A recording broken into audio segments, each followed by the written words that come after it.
At Highland Hill Farm, we grow many different kinds of trees. But when we grow these trees, we have to know how to prune them and take care of them. And right now, we're just pruning the trees. For pruning trees, you need two basic tools. First one is a nice cutters, or pruners, and the second one is a pole pruner, such as this. This tree right here I'm going to prune for you is called an October Glory Red Maple. It's been in our field. This is its second winter. We planted it as a 5 to 6 foot tall whip tree.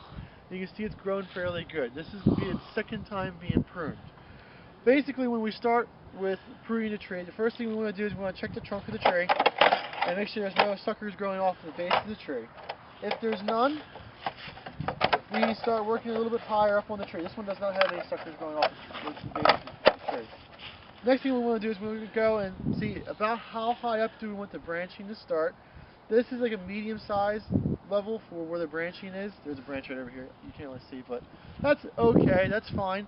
Some of the branching we'll have to go and we'll cut them up so that the first branching starts up a little higher. This one's already been pruned though. And we're going to work on this one. Since we don't have to cut any of the branches that make the first branching higher up, what we do next is we go through and we use our pruners correctly.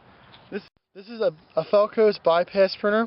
You see the one side's a blade and the other side is not. That's like the anvil side. And when you cut, the blade will cut on this side of the branch and this side will get pinched. So when you cut, you always want to keep the side you're keeping on the tree, this side, and the side that you're cutting off is on this side. So that's how you use these pruners. Okay, so our first cuts that we're going to make, using our pruners properly, we're going to go up on these lower branches through here, and we're just going to go down, we're going to cut right above a bud.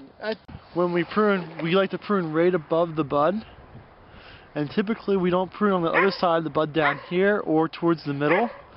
And the reason we don't do that is that the more you leave above the bud, that's going to die down to the point of the bud, and it's a point of where funguses and infection can go into the plant. So the bigger the port of entry it is, the more energy the funguses and bacteria have in order to infiltrate into the tree. So just pruning right there is just a good pruning practice. This stage of the life of the tree, it's not really too important, but every time you use proper pruning practices, it always makes the tree that much higher.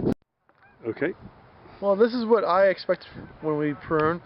You can prune another like 1/4 inch of it off without a problem, but that's fine and dandy for us. You can see there's 2 buds on either side, and that's where the new growth is going to come out for next year.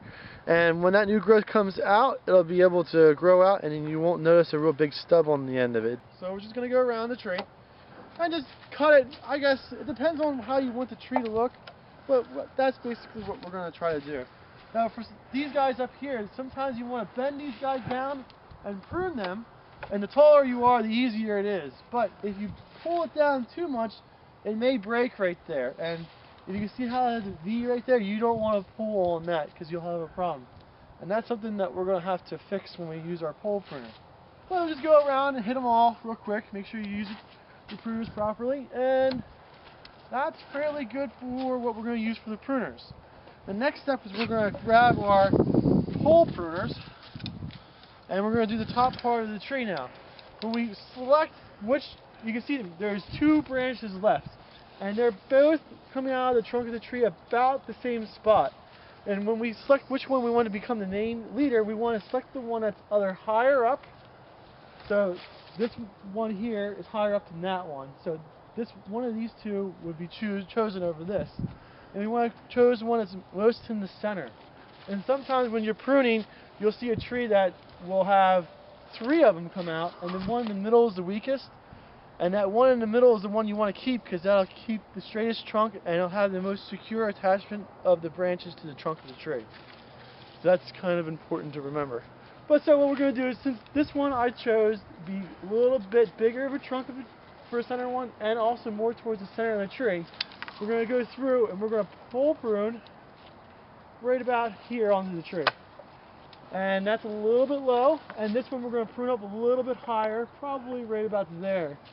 And next year, all those buds there will grow up, and they'll grow up maybe 4 feet, and those will grow up 4 feet, but overall those will be taller up, so that will become the dominant part of the tree.